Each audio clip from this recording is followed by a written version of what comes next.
So welcome to the DAR Museum. I am Sarah Kurzfeld. I am the coordinator of engagement and outreach here at the museum. And today we are going to hear from the illustrious Alden O'Brien as part of our monthly Tuesday Talk lecture series. So we present these on the second Tuesday of the month. They highlight topics related to the DAR collections, decorative arts, American social history, the best practices in object preservation. If you're interested in a full list of our upcoming programs, you're welcome to visit our website, dar.org/museum, and check out the calendar of events for the full slate of things that are happening. But just coming up this Saturday, we have our family activity from 10 to 2, which is making fabric flowers. And then we also have our UFO, which stands for unfinished objects. So if you want to bring that craft object you just haven't been able to finish, you're welcome to bring that from 3 to 4:30 on Saturdays. And our educators would love to do that with you. You can also mark your calendar on August 24th. We have a sound bath in the O'Brien Gallery. And so we'd love to have you for any or all of those things. But our next program that will be available online is our September 10th Tuesday talk called Tokens of Love, Regard, and Loss, looking at hair jewelry in the DAR Museum collection, presented by Heidi Campbell-Schoaf, Director and Chief Curator of the DAR Museum. But without further ado, let me introduce you Alden O'Brien. She received her BA in Art History from Barnard College and an MA in Museum Studies and Costume Textiles from the Fashion Institute of Technology in New York. She's been at the DAR Museum since 1990, where she has curated numerous exhibits, first as a curator of costumes and eventually of toys, quilts, and most recently, needlework.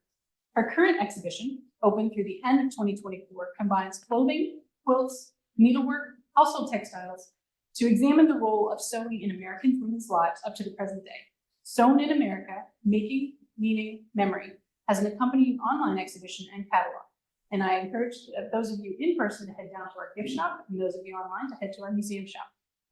So please welcome Alden. Thank you. Thank you. I think this is the first time I've done one of these in person since the great big you-know-what of 2020. So it's nice to see people's faces and get reactions in real time. So I'm going to try not to get too much into the weeds about details about these objects, because if you're here, you can read the labels about things that interest you in the gallery. If you're online, you can look at the online exhibit and get the label text. But I want to do an overview of what we've done and sort of the themes of the exhibit and what I'm trying to convey. And I'll start with the introduction text to the exhibit. You know, our introductory panels are really trying to condense the biggest concepts we hope to get across to visitors. So we work hard to be really concise and hopefully interesting here. And if you don't read any other labels in an exhibit, do read the intro and the section introductions, which will guide you through the exhibit. It's like chapter headings. Not to insult anyone's intelligence, but I think people often go through exhibits without paying much attention to how we present the information. And if you're aware, you'll get more out of it. So I'm going to read the introductory label. Sewn objects surround us. They clothe us from birth, cover our bodies day and night, furnish our living spaces, line our coffins. For over 40,000 years, humans have sewn by hand, and for a mere 180 by machine as well.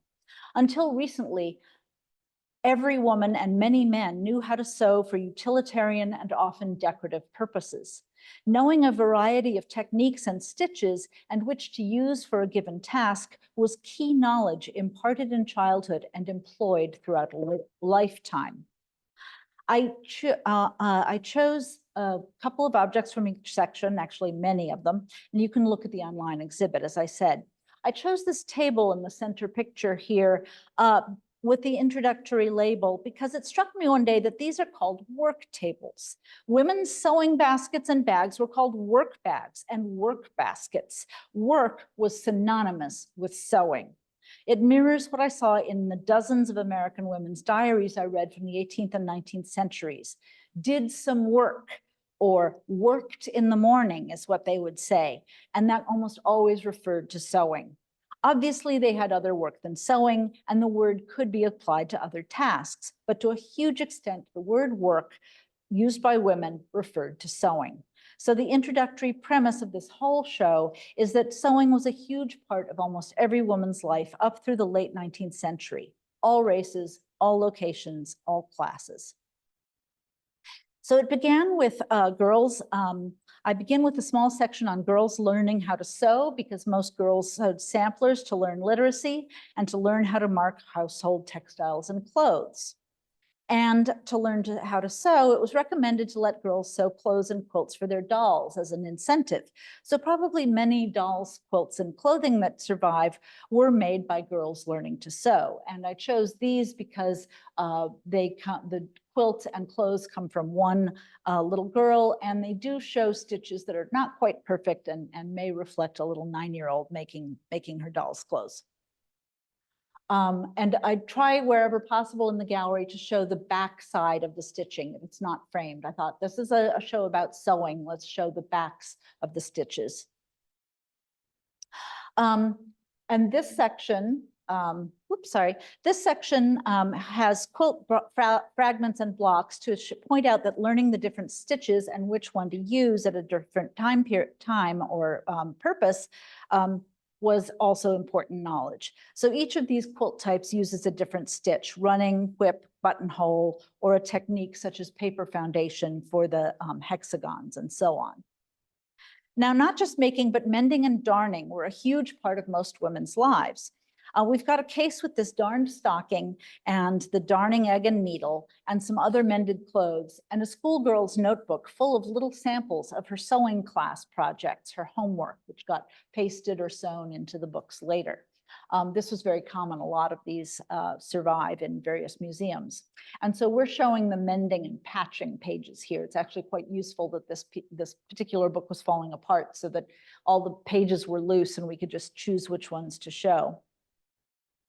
Now, in contrast to fast fashion today, people altered their clothes for years. In the case of 18th century silks, for decades, to make the best use of fabrics, which prior to the mass production of affordable fabrics of the Industrial Revolution were very costly. Things could cost, the fabric could cost 90% of the cost of a garment, as opposed to 10% of the labor in the 18th century, because it took so much labor and so much processing to get from flax to linen, or from sheep to wool, or from silkworm in China to silk. So people had fewer things and they altered them to keep up with style, or eventually might cut them down from an adult to a child garment, or from a child's garment to a smaller child's garment. So we've got these two dresses and a man's coat, which was converted from a tailcoat, which was more stylish at the beginning of the 19th century, into a frock coat, which became the more standard type after about 1840. This wall of dresses goes counterintuitively right to left, but that's the order in which you're walking through the gallery. We're looking here at the long transition from the 18th century, when you really needed the skills of a dressmaker to get the custom fit that fashion required, all the way to the early 20th century, when you could use either the paper pattern industry or the up-and-coming new ready-to-wear industry, which could quite easily achieve the very simplified styles of the 19-teens and 20s. The 18th century dress, positioned so you can see both back and front, is followed by two dresses displayed inside out, which I've always wanted to do and which everyone really enjoys seeing. You can see the innards, the stitches and the linings and the facings and so on. You can also see the great difference between the fairly simple construction of the 1820s dress in the middle and the complexities of the 1880s one, which was made by a high-end dressmaker or modiste. But all these bustle era dresses were complicated. You could buy a paper pattern for them and do them at home, but it definitely required some sewing and fitting skills. Technology and innovation sped things along throughout the 1800s. The sewing machine came along in the 1840s, but was tied up in patent lawsuits, and after those were resolved, they were still very expensive until the 1870s. So not everyone was able to use the sewing machine, and many processes still had to be done by hand. The paper pattern industry, which we have several examples of in a case, eventually revolutionized things too. I could do a whole exhibit just on the shirtwaist, but here it represents the watershed garment for the introduction of ready-to-wear in women's fashions. You couldn't do ready-made when bodices had to fit like a glove on your corset because everything had to be so custom made. You couldn't just buy something and wear it in a size 10 or 12. But the shirtwaist was loose and could be made in those basic sizes and worn by everyone, and made at many price points and in styles from the very plain man-made office shirts worn by secretaries and other white-collar workers to feminine styles in finer cotton with lace and embroidery. And as a foreshadowing of our identity section in the exhibit, although I didn't have room to include this here, it's in the catalog, it became a symbol for thousands of young immigrant women of becoming an American, losing the traditional out-of-fashion clothes of their home country and adopting a shirtwaist and a gored skirt, like that A-line skirt that you see here, was a huge statement of assimilation and asserting their American identity. This isn't just a fashion historian reading into this, but the immigrants themselves spoke about how important this was in adopting their new country. Now, this wall of clothes, as I call it in the exhibit, is to impress people with just how many things women were responsible for sewing at home.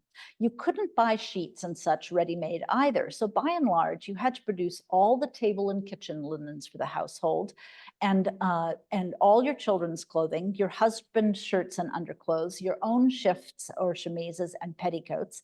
Often you'd be knitting some or all of the family's stockings. You see here baby caps and nightcaps and kerchiefs from the 18th century and pockets, which lasted into the 19th century, and all kinds of things here. This is not everything that a woman would have to be sewing, but it represents the variety. And I chose things that come from the mid to late 18th century all the way to the little printed child's dresses from the 1890s to show that throughout this period, women are having to sew all of this so-called plain work.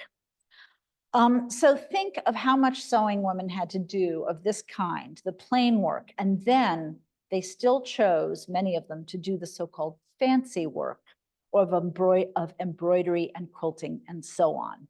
And fancy work doesn't just mean fancy as in embellished and pretty, although it does mean that, but in that period, it also meant, what is your fancy? What is your whim? What is your choice? It's your fancy. I have a fancy to make a quilt or to embroider a tablecloth or whatever. So fancy refers to the choice of what they want to do. And I think we can appreciate the quilts and fancy needlework all the better when we realize it's on top of all the plain work that they had to do. Now, of course, wealthier women and even comfortably middle-class ones could hire some seamstresses or some had enslaved help to do some of this sewing, but nobody was entirely exempt. And those who had some hired help still had to prepare the fabric, buy the fabric, plan it, budget it. In most cases, the women in the plantation were cutting the garments and so on for the enslaved seamstresses. So they were still involved in a lot of it and still had to do some of the sewing. Now, so this was part of my necessity, my sewing out of necessity section. And the other part of necessity for sewing was to earn a living. So we have milliners and dressmakers and tailors represented here. And so the 1780s, 1780s man's coat there was in our last exhibit, and the tailors at Colonial Williamsburg took a pattern of it, which is in the catalog for the Agreeable Tyrant exhibit. Mike McCarty and Mark Hutter did that. And then they very graciously agreed to begin to make a reproduction for me. So that's a reproduction made by the tailors at Williamsburg, which show you 4 or 5 different layers and different fabrics of interlining and interfacing and so on. So you can see you don't just cut out the pieces of the coat and sew it. It's a very skilled process. And the dress is very skilled too. You can barely tell unless you really look carefully, but the owner of that dress had some kind of curvature of the spine, perhaps scoliosis or something similar, and it's actually very wonky. And the dressmaker was very, very skilled and managed to conceal that as much as possible.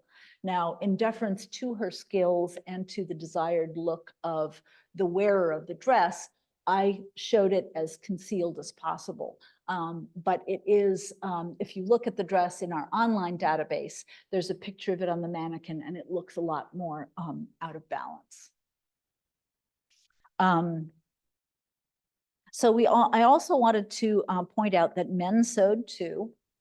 So we have a case full of things, this case here, full of things representing garment trade items like stays and shoes and gloves. And we have a photograph of a miniature painting of a tailor and his tailor shears and a page of his account book where you can see all his funny spelling for the things that he's making. And that's a little boy's sampler. He did not grow up to become a tailor. He grew up to be a firefighter, but he made 2 samplers, both of which we have in the collection.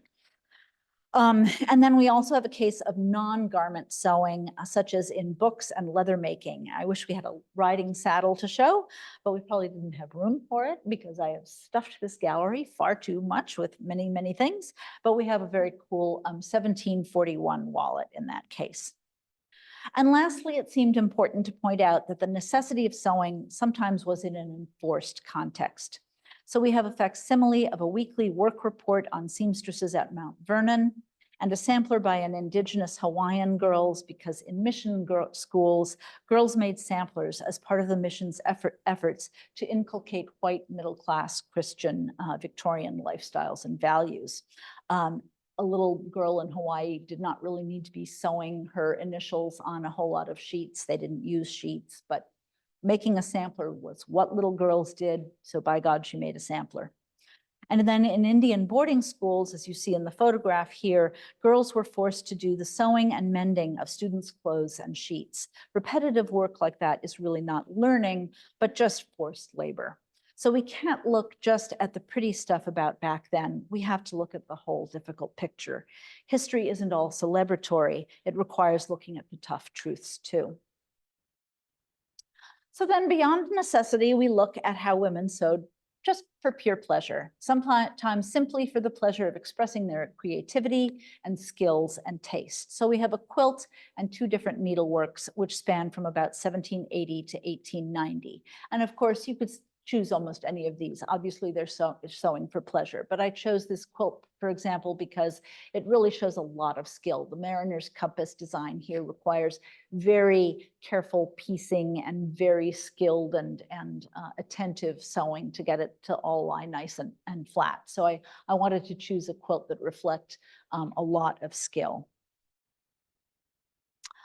The largest part of the exhibit is the meaning women could derive from or convey through the products of their needle. I focus on emotions, identity, and support for causes. Most simply, women sewed gifts of love and friendship and gratitude for friends and family. Even the necessary sewing for family can be an act of love, so I include these very early 18th century baby linens. Often I had to make a choice among different things I could have chosen to represent one of the concepts here. In fact, as I say, I could have chosen many different things to represent many of these things. This is where we get into the curation of the exhibit. So in this example, I needed something small to fit in a case, and I have these really lovely, very early 18th century pieces, so I decided to use them. So take a good look at the very delicate stitching and very delicate lace and fine, fine, fine ruffles and stitches. I have about 30 baby shirts and 100 baby caps I could have used, but I chose to highlight these.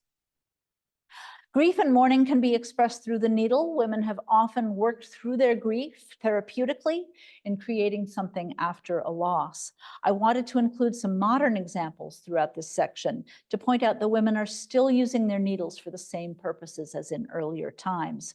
So we have this textile artwork by a local quilter, Helen Blumen, called No Words, made after her son died. The double meaning being what people so often say to someone after a death, oh, I have no words to express, yeah, and the phrase that she herself struggled to find words to process the loss. And here you struggle to find the words in the piece itself. And this little family record shows the birth and death of the little boy whose suit this was. The mother sewed this little suit for him, which would have been his first trouser outfit, his first representation of becoming a boy. So it sort of reflects gender identity. This is a foreshadowing of our next section. But then he died that same summer. So it becomes a memorial of this is how big little John was when he died. And I just get goosebumps and slightly verklempt every time I tell that story. So I wanted to consider also how a textile can perform the task of not just expressing grief or remembrance, but an aspect of bearing witness, such as in little John's suit. And then, oops, that leads me to Esther Krinnick's work, which I'm so excited and honored to include here. Esther survived the Holocaust with her little sister by pretending to be Catholic grandchildren of a neighbor, while the entire rest of her family and the entire Jewish community in their Polish village were taken away and killed. In a series of 36 panels, Esther designed and made after retiring from a career as dressmaker and dress shop owner in Baltimore. She tells the story of her community before and during the Nazi occupation and of how she and her sister survived. Esther's daughters preserve this legacy through the organization Art and Remembrance, and you can see the whole series now in Baltimore or online. It's at the Visionary Art Museum in Baltimore, which is really well worth a day trip. And we are fortunate to have one of the duplicates Esther made, along with a full-size facsimile of the panel of showing the prison camp just on the other side of the field where she and her sister are grazing their cows. So the next section is identity. And intentionally or unintentionally, we often express our identity through clothing and textiles.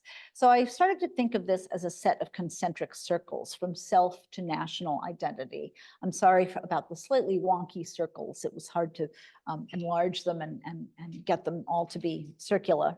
And you could arguably put some of them inside, you know, is heritage outside of national, is religious inside of regional, but basically, I think it goes from the very personal to the very shared experience of identity. So we start with personal and gender and family identity. So as I said, the little boy's suit was, you know, little boys and girls until they were potty trained, all wore dresses. And you can see in the exhibit, we have a repro of a picture of a portrait we have of 4 children, and 3 of them are wearing dresses and only 1 of them is a girl. Little boys wore little dresses and little embroidered pantalettes just like this. So although every society expresses gender identity in some way through clothing, but it doesn't always reflect as pants are boys and dresses are girls. It's not that simpler. So this is just one thing to show, you know, gender can be expressed through clothing, not always the way you expect. This dress, I could have chosen almost any dress, but I didn't get a chance to show it in the last exhibit, and it's a recent acquisition that I think is really pretty. When you didn't have ready-made clothing, I mean, now we choose things that reflect our own style, but back then when you were making everything custom made, you and your dressmaker were co-designing your dresses. So you said, you'd say, I saw this design in the fashion magazine, but I look better in blue, so I don't want it in yellow. And I couldn't find just the right blue, so this is what I could find at the store. And I also saw Mrs. Henderson in church last Sunday, and she was wearing these cool sleeves. So can we copy that, but not too closely, because I don't want Mrs. Henderson to think I'm copying her. You know, so you have all these negotiations about what are you going to wear. So this particular woman wanted to wear the latest style in trim and all this hem trim, but in the fashion plates, the waistline has gone a lot further down than this has, but she's still a little bit stuck in the Jane Austen raised waist. She's not quite ready to go all the way down to waist level. So this woman is kind of negotiating that personal identity. It's always a negotiation between fitting in with the group and how much do you want to stand out and make a personal statement.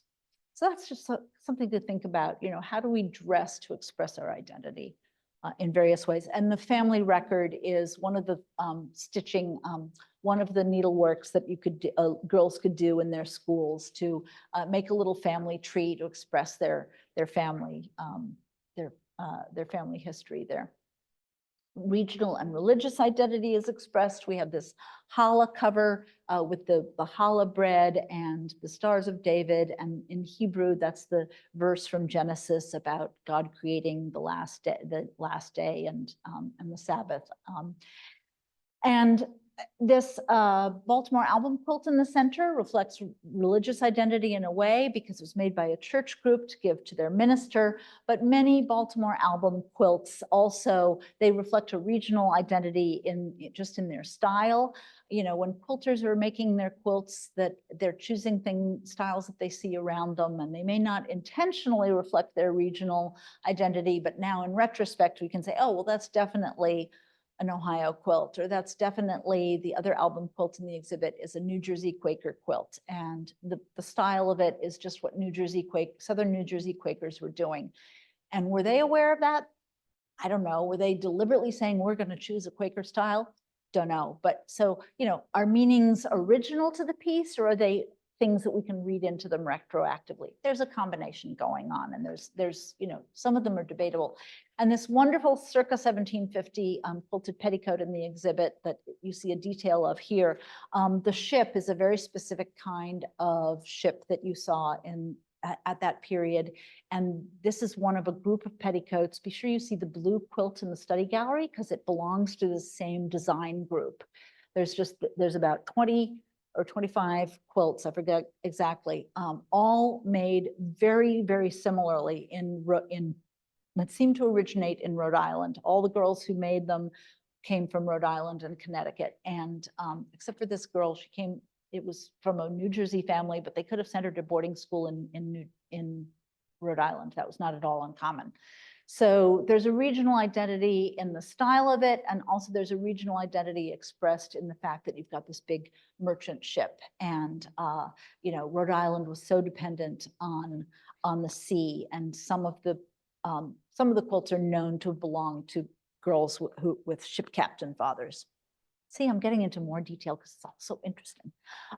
This piece is a loan, which we simply did not have another room for another case in the gallery. So it ended up in the top drawer in the study gallery, the first drawer you get to on your way out of the gallery. And it's a wonderful piece of colonial revival embroidery. This design you see in the center of it, it's much longer than this. It's a big long piano scarf. And this design is a copy of a famous 18th century bed covering, a set of crewel bed hangings that was from the town that this woman was from. And then on the ends, she's celebrating that this is remade from a sheet spun by her grandmother and woven by her mother. And so she's celebrating that age of homespun pre-industrial history. And she was an early DAR member. And so she's celebrating her colonial heritage here, because that leads us to our next section of heritage. And this is kind of wonderful because America is such a melting pot, right? Or a patchwork quilt. Maybe we should say patchwork quilt is better, A, because it's a textile metaphor, and B, because we don't all melt and lose our identity. We are a quilt where we celebrate everybody's different identity. So we can all be proud of and aware of the different paths of our ancestors that got us here.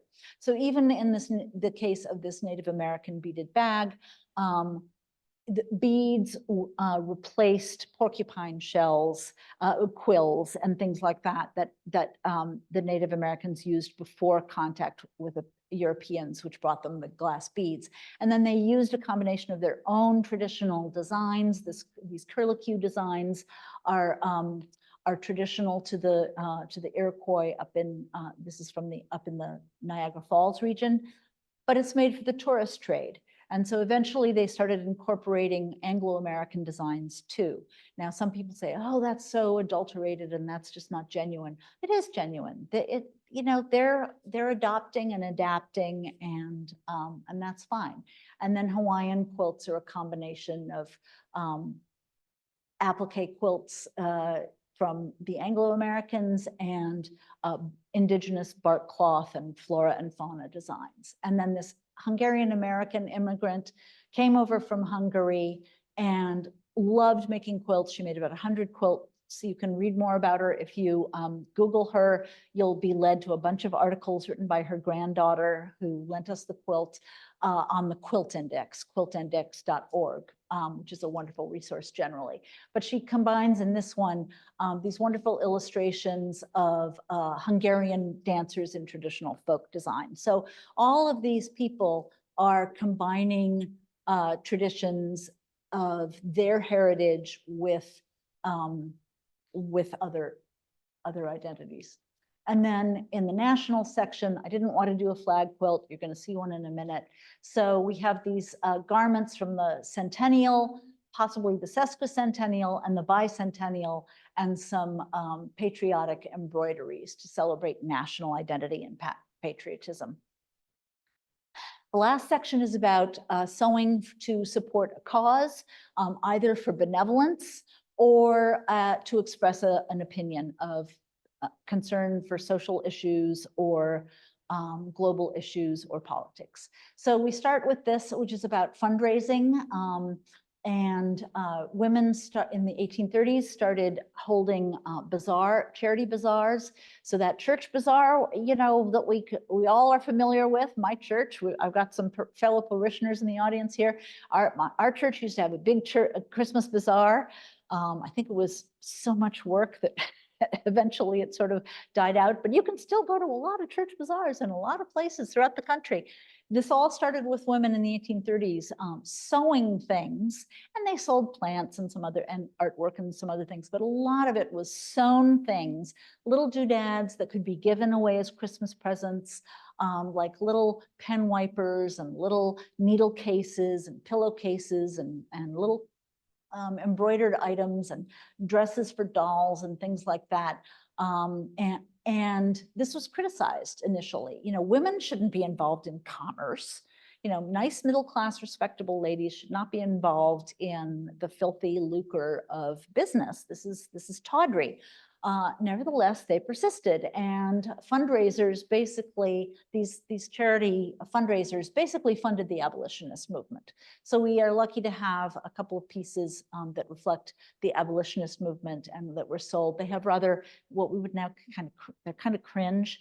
They're sort of these condescending images of enslaved people, but they were really trying to tug at the heartstrings and get people to feel sorry for African Americans and realize the horrors of slavery. So you know, mixed messages there, but these were considered a little shocking for women to be involved in, but it was very effective. And then when the Civil War started, all these women's organizations were really ready to just hit the ground running and start sewing for the war. And the first thing they were doing was sewing a lot of uniforms, because both sides were caught kind of by surprise, and we did not have a standing army that had a whole lot of uniforms around. So women went to work north and south sewing uniforms and so on, and then they continued to sew things for the thing in the middle is made for a soldier's bed, and the one on the left is a copy. This woman made 3 of these eagle quilts. The eagle painted by her son, who was a professional artist. She was in Brooklyn. She donated a silk one to the Brooklyn Sanitary Fair of 1864, and then she made 2 cotton ones, which descended in the family. And this one has come to us. And this is still going on, supporting the troops through making quilts. We have a Quilt of Valor, and the Quilt of Valor organization is quilters donating quilts to give to veterans to thank them for their service. So again, contemporary examples to show that women are still expressing themselves through their needles. And then the final section, I thought I should bring it, not just throw in some contemporary examples, but bring it full circle and say, what are women doing today with their needles? in the old days, women could only express themselves through their needles mostly because they couldn't vote. They couldn't run for office. They weren't supposed to get up on the lecture podium and give a speech about slavery or women's rights or whatever. And of course, a few of them broke through and actually did that, but not without a whole lot of pushback. And so the needle was the way most conforming women were able to express themselves.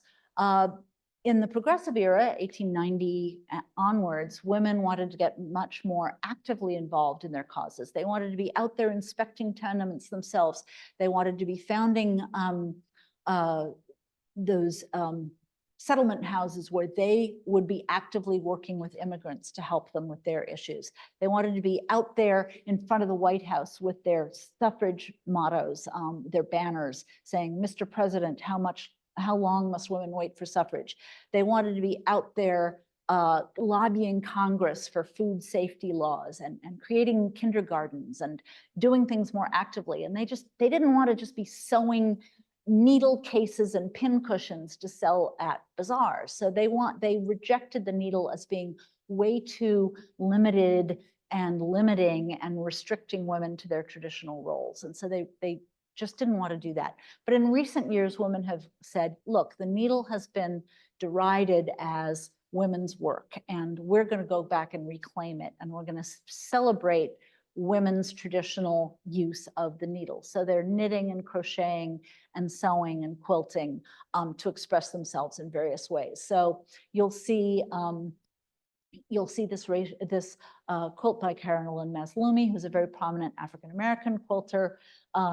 She does things about racial justice. You'll see the climate scarf, which documents the shift in the Earth's global temperature overall. You see that each row represents a year starting in 1600 or 1650, I forget which. And you'll see that as you get around to this end, the last 100 years or 50 years or so get redder and redder and redder. We got a pussy hat because I'm not making a specific political statement here. I'm just saying, as a curator, when you think, okay, what can people really identify with? If you want to talk about a lot of women participating in using their needles for a, public statement, the pussy hat is about as universal and famous and recent as you can get. So that is just to represent something that everyone can say, oh yeah, I remember that. Yeah, everyone got knitting those. And if they didn't knit, they got a friend to knit them one. And so it's something everybody can identify with. The sweater and the jacket are examples of the visible mending or creative mending movement, which is making a statement about sustainability and fashion waste. The textile and garment industry are the second leading cause of trash and pollution nationwide after the oil industry. And so this is sort of an anti-fast fashion statement. Don't just throw away the jeans, embroider them. Don't just throw away the sweater with the hole in it. Make a beautiful decorative darn or patch to cover it. And at the left is an album quilt, similar to the 19th century album quilts. And this was made by a local group right in my neighborhood of getting together Jewish, Muslim, and Christian children to talk about understanding each other and accepting each other and so on. And then each of them made one of these squares together. So that's kind of an expression of religious identity in a different way, but also trying to make an expression of social change and for the social betterment and so on. So that is the end of that, but do be sure, be aware that in the study gallery, all the drawers of this is the only case without a glass top on it, or lucite or whatever, so you can know where the costume and textile galleries are. We have lots of additional pieces of embroidery. I didn't have room to get into, all the many other kinds of needlework that girls could learn at school or elsewhere. And so there's a lot more to be seen, a lot of sewing tools in some of the drawers. So you can go back and look at those. And then we also have our online exhibit, which is sewninaamerica.dar.org. And also on our YouTube channel, we have Tara Miller has a YouTube channel called The Quilt District. So if you're interested in quilts, you should check out her things. She goes and interviews curators of exhibits like mine, and does sort of virtual tours. And so she came here, and we have her two-part tour of the exhibit, an interview with me online if you're interested. There you go. And you can also order the catalog from the shop. And also, you should check out our YouTube channel because we have a lot of really fun things. We have a lot of old Tuesday talks from our curators and guest speakers. We have some things about how to fold and care for your quilts. We have some really fun videos of unboxing some of the newest things that we've purchased, which are highly popular, and some very silly pretend video ads as if they're television ads for 18th and 19th century objects, which are amusing. And then I've also got a few articles about the exhibit online as well. And go to our programs and events, calendar of events, as Sarah said before, and you will see a whole bunch of upcoming things. We have various events coming up, including a story workshop with Esther Krinitz's daughter, who conducts these workshops to make your own story cloth, and our two-day symposium at the beginning of November with many, many excellent speakers. So that is it. And I wanted to leave lots of time for discussion and questions of any specific topics or objects. I do have a couple from online. We'll start with that, and then we'll come to our in-person. Victoria Wood says, really appreciate you showing the back sides of these objects. Such an important perspective for those of us in the embroidery/maker communities, and showing the dresses inside out, -- brilliant, exclamation point. Thank you. I love hearing from you makers, because that was for you. That was absolutely all for you. And I hope that people who don't make things really enjoy it and appreciate it as well. But I thought, my gosh, this is a show about sewing. How can I not show the sewing? We need to see the stitches. And I hate it when I actually kind of hate it when things are mounted on the samplers and needleworks are mounted on fabric, because I'm saying, I want to know what's on the back. And if you go to our online database, which is collections.dar.org. And then you have to click a few things to get to DAR Museum and search and whatever. But if you look at our samplers, wherever possible, some are object name samplers. And then if they're not like an alphabet sampler, but they're a pictorial needlework, then it's cataloged as a needlework, is the object name. Wherever possible, I show the reverse. It's not always possible, but if we have the reverse, I will show it to you. And also our dresses in the online database, I try to show an inside view of those as well, because I know people like looking at that and learning from that. All right, I have another comment from our friends on Zoom. Except for I closed it, sorry. Just a comment. I saw the exhibit in person during Continental Congress and loved it. My favorite was the inside out dress, and since I used to sew my own clothes. Awesome. Yeah, that's great. Yeah, the inside out dress, my very first exhibit in about 1993, we showed a couple of inside out bodices, but I always wanted to do a full dress. So I'm really glad we were able to do that this time. And we have at least one question in the back. Marilyn, I'm going to bring the mic to you so that our friends online can hear you. Thank you. When you sewed those samplers, you sort of implied that not only girls, but some boys did those. How did you know it was done by a boy?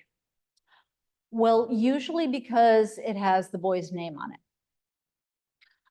In that example, I don't think it has his name on it, but he sewed two of them, and we have both of them. And the other one has his name on it, and it descended in the family with that family history.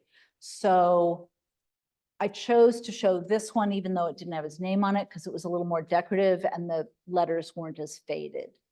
But my colleague Lynn Anderson, who is one of the top absolute peer sampler experts and historians, has collected a photo file of a couple of hundred boys samplers, I think. I think she just goes to every auction she can find, every museum she can find, and she just saves so many things. And she just has she tells me that she has, I know it was over 100, and it may be more than that, but there are lots of boy samplers out there. Many if you were a soldier, you had to do your own mending of your clothes in camp. If you were a sailor, you had to be mending the sails and mending your own clothes while you were on those long voyages.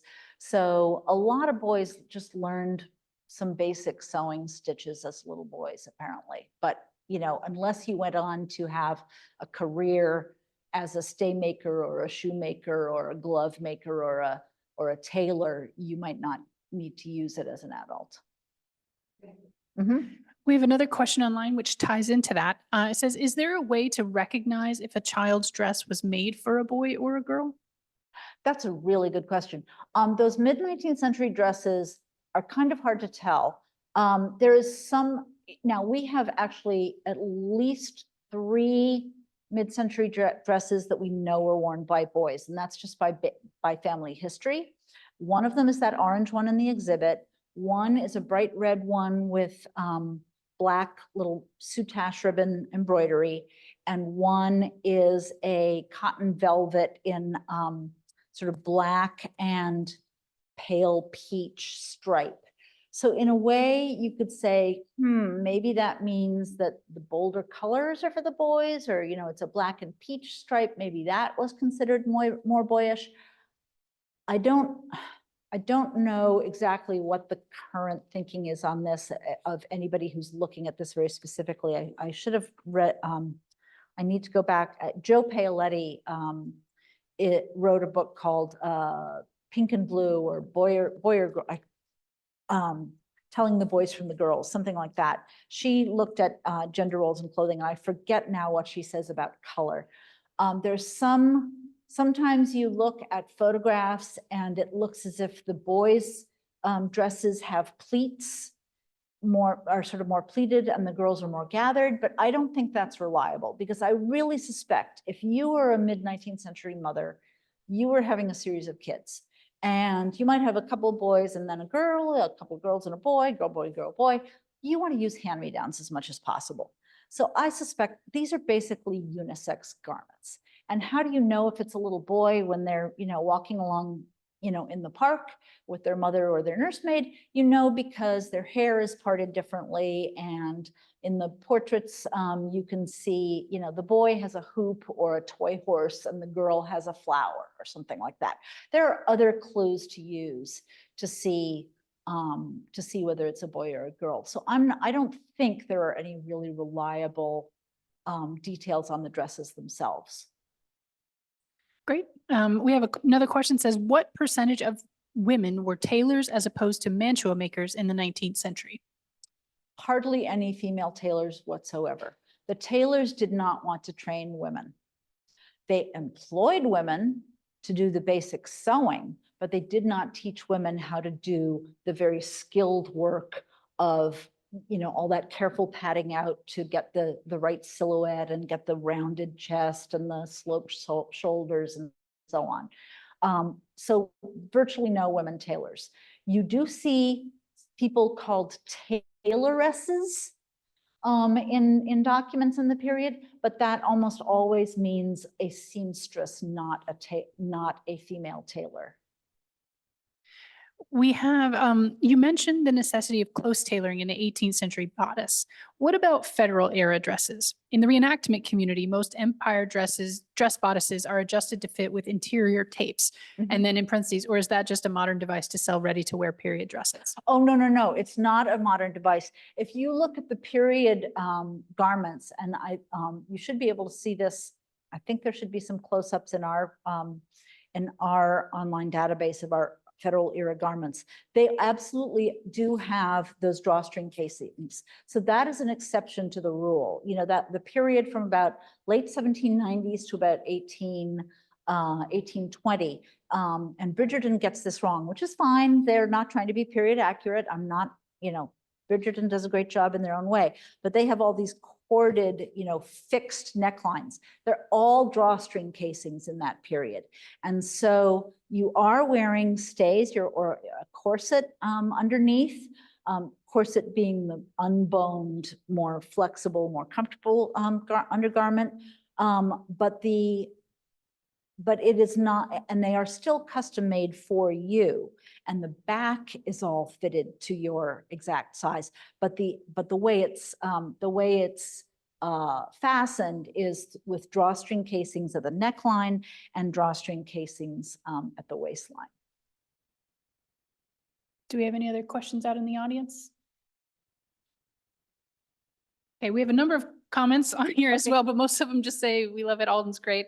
And not that I don't want to read those, but I Thank feel you. like Thank you. everyone here, but if we could all give Alden A a round of blanket thank you. applause and thank her for her talk. Thank you.